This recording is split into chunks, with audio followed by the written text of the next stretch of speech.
My dear fellow, it's not the sort of thing you blurt out to a nice, sweet, refined girl. What about your brother? What about the profligate Earnest? Oh, by the end of the week, I shall have gotten rid of him. I'll say he died of apoplexy. In Paris, plenty of people die suddenly of apoplexy, don't they? Yes, but it's hereditary, my dear fellow. It's the sort of thing that runs in family. You had much better say a severe chill. Are you sure? A severe chill is not hereditary or anything of the kind. Of course it isn't. Very well then.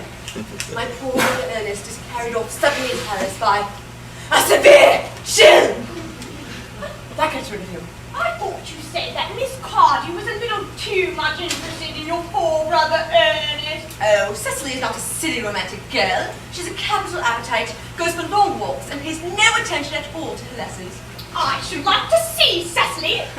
I will make sure you never will. She's excessively pretty and only just 18. And have you told Gwendolyn that you're an excessively pretty young woman who's only just 18? Oh, that is not the sort of thing you blurt out in public. I'm sure Gwendolyn and Cecily will be great friends. I'll bet you anything you like. A half an hour after they've met, they'll be calling each other sister. Women only do that after they call each other a lot of other things. Now, if we're going to get a good tale about the carton, we really must go and dress. I'm hungry. I never knew you when you weren't. Miss Fairfax. Gwendolyn, upon my word! Algie, kindly turn your back. I have something very particular to say to Mr. Reuven. Really, Gwendolyn, I don't think I can answer at all. Algie, pray oblige me by turning your back. Ernest, we may never be married. From the look on Mamma's face, I fear we never shall. So few parents nowadays pay any regard to what their children say to them. The old-fashioned respect for the young is rapidly losing. Why, any influence I had over Mamma, I lost at the age of 3. But though she may keep us from becoming man and wife, and I may marry someone else, and marry often, nothing she could ever do could possibly alter my eternal devotion to you. Gwendolyn, darling! The story of your romantic origin, as related to me by Mamma with unpleasing commentary, has naturally stirred the deeper fibers of my nature. Your Christian name is an irresistible fascination. The simplicity of your character makes you exquisitely incomprehensible to me. Your address in town at the Albany I have, but what is your address in the country? My address in the country is Walton, the Manor House. The Manor House. Hertfordshire. And how long do you remain in town? Till Monday. Good. Algie, you may turn around now. Thanks, I've turned round already. You may also ring the bell. You will let me see you. She won't carry my own darling. Certainly. I will see Miss Fairfax out. Yes, sir.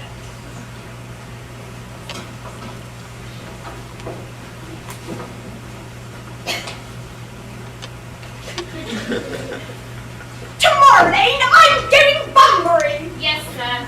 I shall probably not be back till Monday. You can put up my press suit, my smoking jackets, and all the bumbery suits. Yes, sir. I hope tomorrow will be a fine day, Lane. It never is, sir.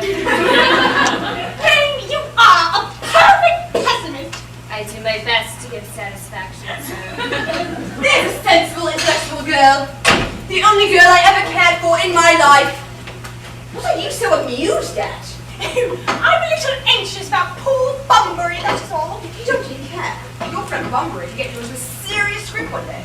Oh, I love scrapes. They're the only thing that are never serious. That is nonsense. You never talk anything but nonsense. No party ever does. Besides, I love nonsense.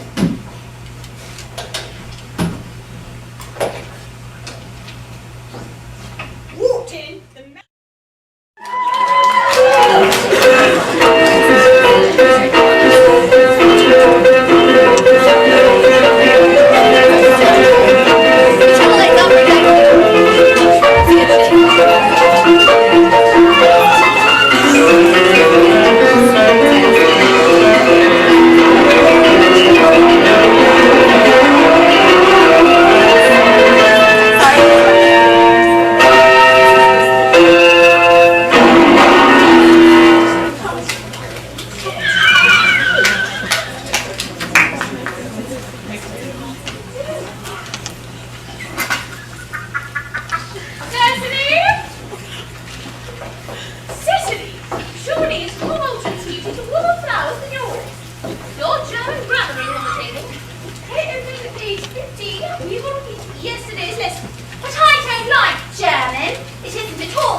today?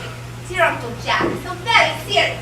Sometimes he is so serious that I think he cannot be quite well. Your guardian enjoys the very best of health, and his gravity or demeanor is especially to be commended in one so comparatively young as he is. I know no one with a higher sense of duty and responsibility. Maybe that is why he is so often bored when we three are together. Cicely, I'm surprised at you. Your guardian has many troubles in his life. Idle merriment and triviality would be out of place in his conversation. You must remember his constant anxiety about that unfortunate young man, his brother. I wish Uncle Jack would allow him to come here sometime. We might have a good influence over him, Miss Prism. I'm sure you would have a good influence over him. You know German and geology and things of that kind that influence a man very much. I do not think that even I would have the effect on a character that, according to his own brother's admission, is irretrievably weak and vacillating. Indeed, I'm not sure I would desire to play him. I'm not in favor of this modern mania for turning bad people into good people to learn to know this. You must be away of diary, Cecily. I really don't see why you keep a diary. I keep a diary in order to enter the wonderful secrets of my mind. If I could write them down, I'd probably forget all about them. Memory, dear Cecily, the diary we all carry about with us. Yes, but it usually chronicles the things that have never happened and couldn't possibly have happened. I believe that memory is responsible for nearly all the novels and movies that survive. Not to be slightly of novel, Cecily. I wrote one myself in earlier days. Was your novel ever published? Alas, no. The manuscript, unfortunately, was abandoned. I use the word in the sense of lost or mislaid. To your work, child, these speculations are profitless. But I see you, Dr. Chasuble, coming up through the garden. Dr. Chasuble! How are we this morning? Miss Prism, you are, I trust, well. Miss Prism has just been complaining of a slight headache. I think it would do her so much good to have a short stroll in the park with you, Dr. Chasuble. Cecily, I did not mention anything about a headache. Dear Miss Prism, I know that, but I felt instinctively that you had a headache. Indeed, I was thinking about it, and not about my German lesson when the dear rector came in. I hope, Cecily, you are not inattentive. Oh, I'm afraid I am. That is strange. Were I fortunate enough to be Miss Prism's pupil, I would hang upon her lips. I spoke metaphorically, of course. The metaphor was drawn from bees. Mr. Welding, I suppose, has not returned from town yet. We should not experience the man they asked you. Ah, yes. He usually likes to spend his Sunday in London. He is not one of those whose sole aim is enjoyment, as by all accounts that unfortunate young man, his brother, seems to be. But I must not disturb Egeria and her pupil any longer. Egeria? My name is Letitia, Doctor. A classical illusion, merely, drawn from the pagan authors.